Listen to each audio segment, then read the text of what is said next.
Welcome back to ReadingBear. Today, we will take a look at some new IDoWorkHereLady stories. And if you enjoyed my content, please don't forget to subscribe to my channel and post some bear emojis in the comments. Let's go! The first story is titled, She Had No Idea What She Did Wrong. Cast, ACL, Angry Crazy Lady. Boss, my awesome boss, who can be forgetful at times. CW, awesome coworker. Me, well, hi, it's me. Many years ago, I used to work at an after-school youth center with children at the age of 10 to 15, where my primary was watching the children, problem-solving and parents contact. One hot day the kids were outside playing and enjoying themselves. I was sitting at a bench talking to this girl about some homework. You know that feeling where you can actually feel someone's eyes in the back of your head? Yeah, I suddenly got that feeling and looked around. And yes, there she was. And to be honest, she looked exactly like a Karen meme in all its glory. I smiled and said, hi. Her eyes actually started to burst into flames into my very soul upon being said hi to, not literally, but still. ACL, get me somebody who works here. See, we had about 50 kids at my workplace, and I knew all the parents. She was not one of them. I thought she may be a girlfriend of one of the single parents, so I got up and said that I worked there. ACL, no, you don't. Me, I don't. ACL, you are just some lonely parent, who can't leave their kid alone. Get me somebody who actually works here. Me, silence. ACL, are you stupid? Me, sitting back down. Some days, yes, other days, I can't be bothered to answer rude people. ACL just stared at me, without saying a word for a minute or two. I start to help out the girl with the homework again, when CW comes over. CW, are you done helping girl with her homework? I could use some help at the soccer field. Me, while looking at ACL, sorry, I don't work here. CW, huh? Then, CW notices ACL. CW, hi, I am. ACL, I don't care. Do you work here? CW, yes. ACL, would you tell this person that he is being very rude and stop pretending to work here? CW, to me, what the? ACL, are you the one who is gonna interview me? CW, interview? Then, I see Boss Abbott away and yell for him to come over. ACL sees him and rushes towards him. She is practically running to him. The girl I am helping is whispering to me that that lady is rude. I just nod and say that she did not do her homework, and that's why she is so mean. Now, do your homework. The girl laughed at that. Big mistake. ACL turned around and looked at me, while saying, get that kid to shut up. See, I am a gentle person. I try to look at the world with a positive mind. But, at that remark I snapped. I get up and go over to ACL and Boss. I ignore ACL and asks Boss who she is. Boss, oh, this is Karen, and she was here for an interview as my assistant. But I don't think we are gonna proceed. Have a nice day, Karen. ACL just looks at him and asks why. Boss, if you have no idea on what you have done wrong, then I am sure that you don't fit with this workplace. Please leave now. ACL leaves with a dumbfound look on her face. Legends tell that ACL still have no idea on what she did wrong. The next story is titled Cops Called on Me Because the Alarm Went Off. This happened back in February. On computer but broken keyboard, please ignore spelling. I used to work for a car dealership as a janitor in the service department, empty the garbage, recycling and mop the floors. The dealership closes at 8 p.m. and I knew I would be longer. Thankfully my father was a key holder and said let him know when I was done. I told the salespeople no I was there and not to arm the building. They said sure. As I'm working with my earbuds in, I hear a pounding at the door. Thinking it's my father, I open the door. His keys were in my pocket. What I was greeted to were 3 police officers asking me what I'm doing. I explain and call my dad as a reference. He laughed. After showing my ID and explaining to the cops what I do, they left. The next day the gentleman who armed the place told me he forgot because he was talking. This is the first time I ever had to prove to someone I work somewhere, and I was not expecting to prove it to cops. On the plus side, I got the cops interested on 2 2019 cars. The next story is titled, Lady, You're Not Special. My personal favorite is back when I was the supervisor for a vendor company that supplied employees to different airlines for services. In this situation, it was providing the wheelchair and other assistive services to those traveling with a disability. This was about 2 to 3 years ago, so details are kind of fuzzy. That day, I was supervising the smallest section. Small in that I only had 4 agents to oversee. Due to the nature of how we could get busy and in those moments I needed all hands on deck, I usually allowed my employees to work between themselves when they'd have their lunch break and have them notify me, so I could be aware of the number of staff I currently have on the floor and what they are doing. One of my staff had just left for his 30-minute lunch break. I was making my rounds making sure things were okay at the different gates. I then get a call over the radio that a passenger at the ticket counter needs assistance. I call several agents to see if they are available to assist. One of them responds back and says he's coming back from dropping his previous passenger off and will be there momentarily. Not even 5 minutes later, I get a call stating that the passenger at the counter is demanding for a supervisor because she's been waiting for 30 minutes.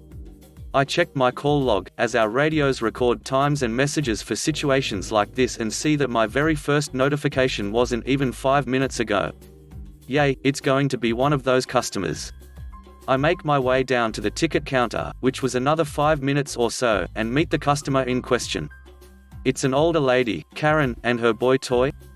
He doesn't play much of a role in the story, but throughout this, he is quiet, defers to her all the time, and is a big muscular younger man than Karen. Me, good evening, my name is. I was told someone needed a supervisor. Ticket agent, yes, it's this lady right here, she needs a wheelchair. Karen, yes. I've been waiting for 30 minutes and my flight is getting ready to leave and I need to be there. This is unacceptable. Now, as a supervisor, I get paid more than the pushers, and the pushers are dependent on tips, with some places paying the waitress wage, so if any one of you who aren't aware of this, yes, you may tip the wheelchair agent and they will greatly appreciate it. Because of this, I try to make sure that I don't take any of my employees' passengers, as I don't want to mess with their tips. Me, I understand ma'am, I have notified my agents and I have an individual on the way. He was dropping off another passenger but he should be here shortly. Karen, no, I need to be at my gate now, I can't wait another minute. I'm going to miss my flight. Me, well, I could take you through security and tell my agent to meet us at the other side of security instead of here. Would that be okay? Karen, yes, that's fine. As we go through, I ask for her boarding pass to scan it to indicate I've picked her up, which enables me to see all sorts of information, including if she's pre-check for TSA. She wasn't. I take her to the TSA agent to have him check her boarding pass and ID, then enter the regular line. Her status was also irrelevant due to this terminal having certain hours where they have pre-check, and shut it down for the other time periods when it's slow. Karen, why are we going here? I'm TSA pre-check. Me, well, I didn't see it on your boarding pass, but currently they have it closed down for right now. Karen, well, why are we waiting behind all of these people? There were like 4 people, I'm in a wheelchair so I'm able to cut and go to the front.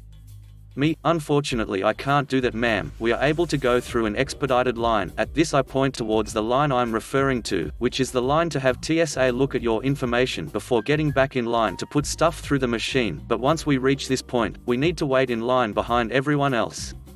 Karen, you don't understand. I'm going to miss my flight. I asked for her boarding pass at this point. Me, oh, you still have about 15 minutes before they even start boarding, and then an additional 30 before they close boarding. It's just right around the corner from here so we have plenty of time to make it. Karen, no. You don't understand. I have to be the first one on the plane. When I still insisted that I couldn't take her to the front, she stood up from the chair, marched to the front, without the need of any assistance, and started yelling at the TSA agent that she's in a wheelchair and needs to come to the front of the line. TSA agent said that if she wanted to cut in front of everyone, all of 3 people now, she needed to ask them. Her travel partner then meekly asks each and everyone if they can cut in front, and they said sure. As I get the luggage and chair up to the front, Karen tried to go through the metal detector. TSA agent asks for boarding pass, and she shows both that and ID. Due to her being old enough to go through even without being pre-checked, the agent allows her through. At this, Karen turns to me and yells, "See? I told you that I was pre-check." Me, I apologize ma'am, but I didn't see it. She gets my name, after threatening to report me, and I transfer her over to the agent who I had called who was supposed to have picked her up. Story isn't over yet folks. I then went to the ticket counter, got the name of the agent who called, who confirmed that she wasn't waiting for 30 minutes, got a copy of the lady's boarding pass, got the name of the TSA agent, and wrote a report at the office, detailing them as witnesses and stapling her non-TSA pre-check boarding pass to the paperwork. It's been a few years so I forget the term, but the person who is making sure we are in compliance with the ADA and the ACAA calls me about a month later and tells me that he's gotten a complaint about me. He saw my paperwork but wanted to hear it from my mouth because it's so crazy the stuff she said about you that I know she's lying. I want to hear this story. I didn't get into any trouble for that. The next story is titled, Woman Constantly Goes to the Wrong Screen and Starts Insulting Me. Context: I work at a very popular cinema where customers are constantly going the wrong way. I don't know how or why because we have large signs everywhere, pointing people to where they should go. Hell, customers even go the wrong way when we give them very specific instructions on where to go. So at this point in time, I'm currently on my break and I'm headed to the staff room to eat. I notice one of the new employees is having issues with a customer and I can hear her becoming more irate by the second. I decide to take over because a queue was starting to form and my coworker starts serving the other customers. I'm not in anything that shows that I work there since I'm wearing a hoodie over my work shirt. I ask the woman what the issue is and she says that the stupid foreigner isn't helping her find her screen. My colleague is Pakistani so his pronunciation of words aren't the clearest. At our cinema, we have screens 1 to 5 on the bottom floor and screen 6 to 10 on the second floor. The woman's screen was screen 10 and her seat was H6. I read this out to her in clear English, without stuttering or mispronouncing anything. I see this woman walk straight to screen 6. I tried to call her back but she didn't listen so I just waited for her to get back. She came back and blamed me for her error. I ignore her and repeat her seat and screen while pointing to screen 10, which was 8 feet away from us, and watched her go into screen 8. I face-palmed and waited again. Now she starts insulting me, telling me I don't know what I'm doing, etc. She tells me I don't even work there and I explain to her that I was on my lunch break so I shouldn't even be helping her in the first place. By this point, I'm getting annoyed because this has taken close to 10 minutes of my 40-minute break. I grab her ticket, underline the screen number with the pen in my pocket and walk her right over to the screen. By this point, she's missed the first 15 minutes of her movie which I already knew. Before she headed into the screen, she shot me a few duck yous and insulted my intelligence. I just gave her a sweet smile and said, I hope you haven't missed any of the movie ma'am. 10 minutes later, I go down to my locker to grab my charger and I see her arguing with our manager in training, supervisor about how she wanted a refund since she was late to her movie. I head over, now in my work clothes, and explain to my supervisor why she walked in late and I also explained how she had sworn at me and my coworker.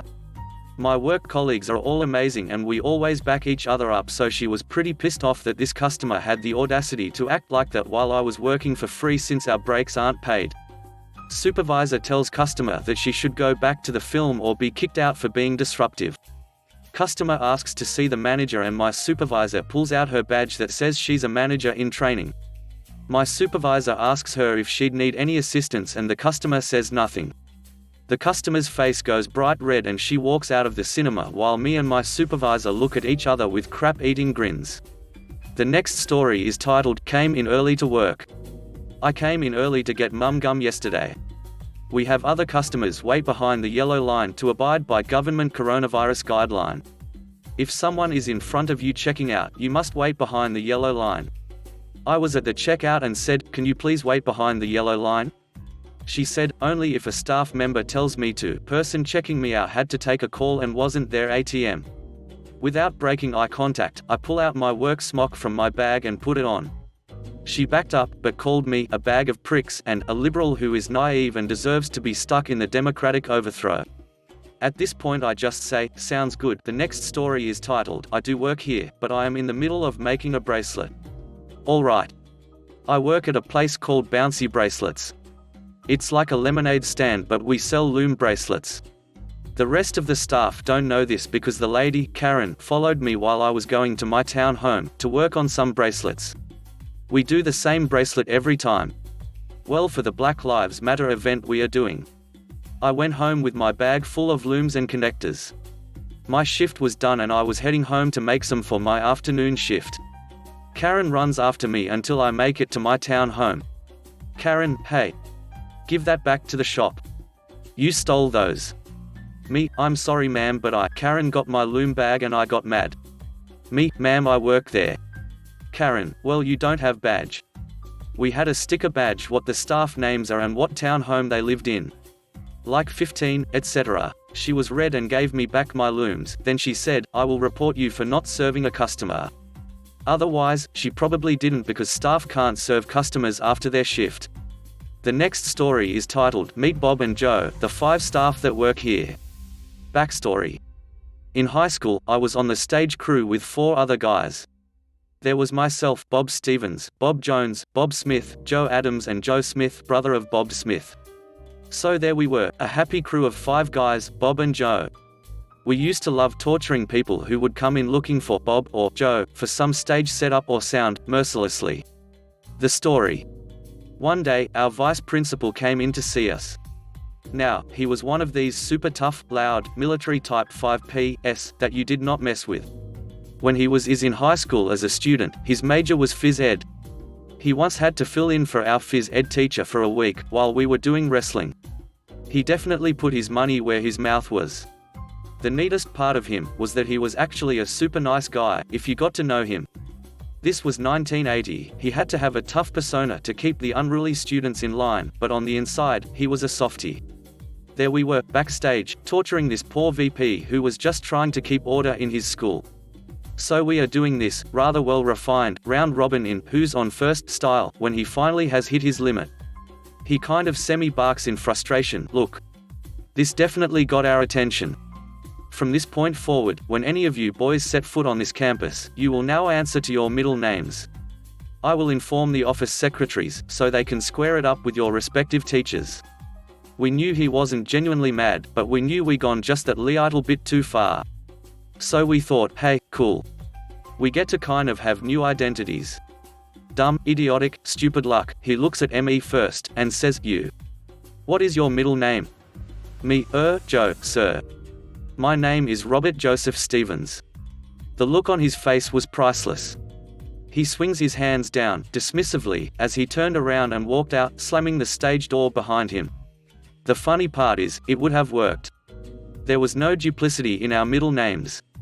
He just happened to ask me first, lol. We never did find out what he came to see us about that day. The next story is titled, Yes, I am a psychic and no, you don't want to see my boss. Again, a bit of backdrop, I am a self-employed entrepreneur. Vast majority of my time, my work requires me to travel to meet my clientele. However, when the bus routes are not available, schedule is marked as closed, or when it's very late at night, I also take calls either via Skype, FaceTime on my iPhone, FB Messenger or some other form of VoIP-enabled app on either my iPhone or iPad and work for my clients using that way.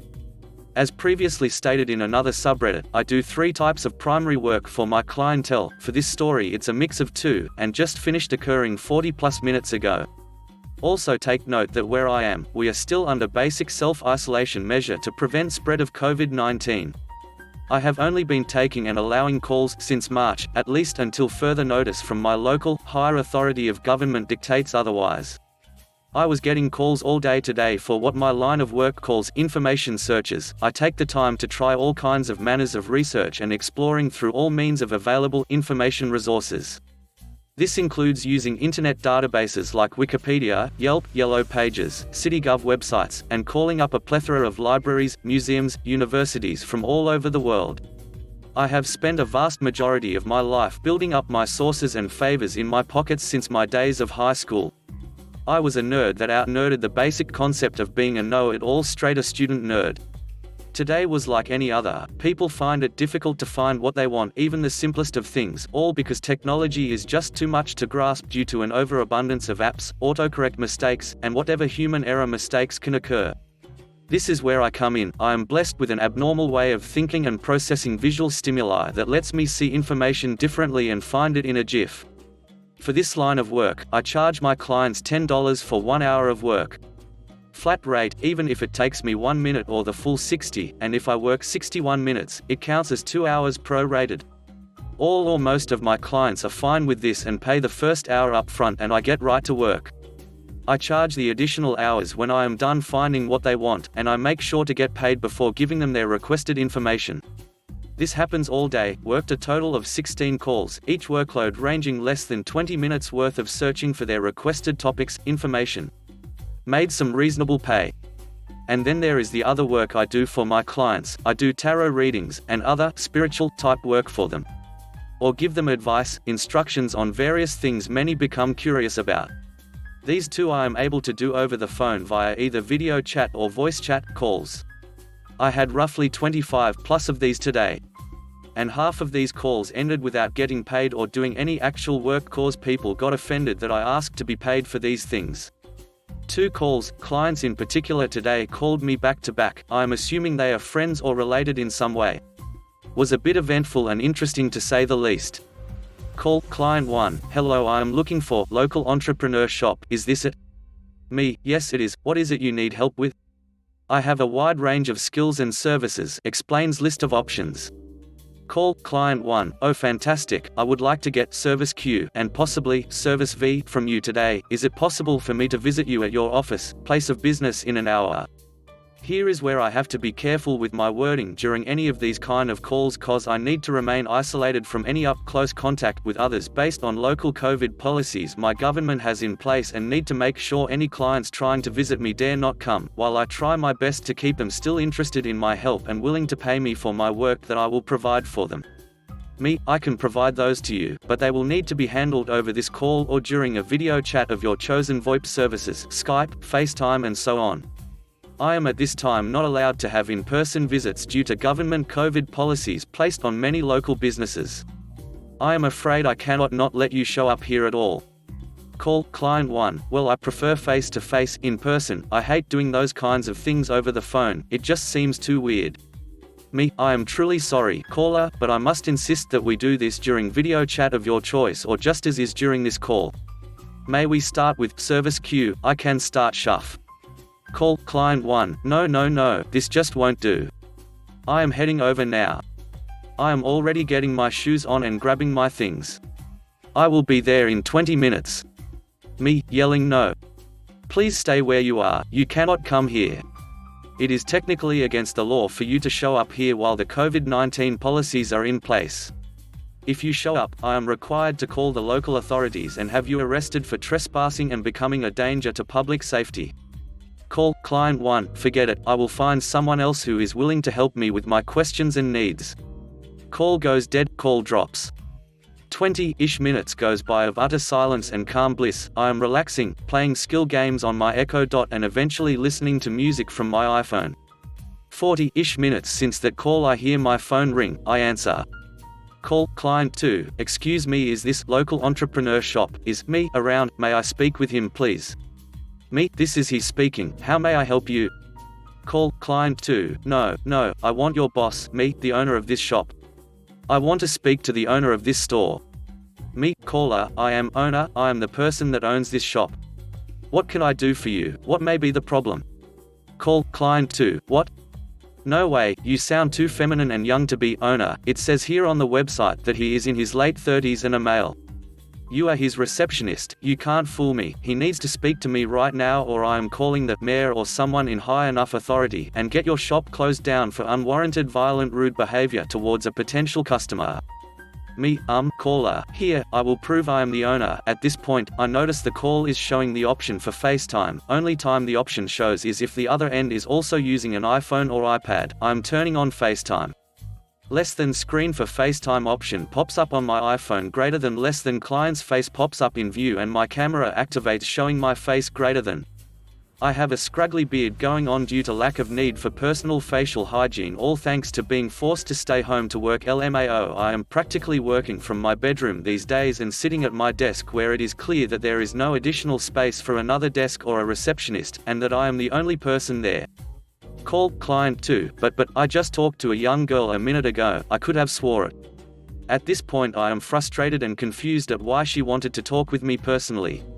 Me, as you can see, pans phone around to show the room and only door, and no other space for others to be in there, that I am all alone, and no receptionist desk, and I am not a young woman. So, why do you want to speak to me so urgently? Call, client 2, I heard that your store is closed, and that you refuse to help a poor helpless person with their requests. Me, first, I am not closed, I am able to work using the phone and video chat. Only the door to the store is closed due to the law regarding the public safety policies that we are all supposed to follow regarding COVID-19 and prevention of spreading the disease around. Otherwise, I am indeed able to work, but only from home for the time being, and no customers are allowed in my home. Would you want random people coming into your house while a deadly disease is running amok? Call, client 2, I suppose not. But isn't it illegal to run a business like yours from home during this shutdown? If your store is closed, why are you still telling others you are open? Me, it's simple, my type of work allows for me to use video calling or video chatting services like what we are doing right now. This makes it easy for me to still do my work for my clients and customers. As this makes it easy to show the client what I am doing, just like this, take out tarot deck and shuffles cards and does a random 3-card spread. Showing card results. Call, client 2, oh, I understand. Caller is seen walking away for a moment, and all that is heard in the background is a woman screaming from being beaten and sworn at for acting like an idiot and not taking time to listen to perfectly reasonable explanations. Caller returns back on camera with other person. Apologize to this gentleman right now. Other person mumbles a muffled apology, louder please. Other person, caller 1, I am sorry for rudely ignoring your explanation and assuming you were being unreasonable and mean to a customer. Would it be too much to ask if you are willing to still help me? Me, apology accepted, and I would be more than happy to help you. I have to make it clear up front that I always require payment first before doing any work. Is that okay with you both? Both, yes. Thank you. In the end, I made 2 new clients and made $105 from X3 jobs during their call. As a show of kindness, I did a 4th job for free as long as they promised to please not act like that to others in the future and to please share my line of work with everyone they knew. If you enjoyed the video, please subscribe to the channel and post some bear emojis in the comment.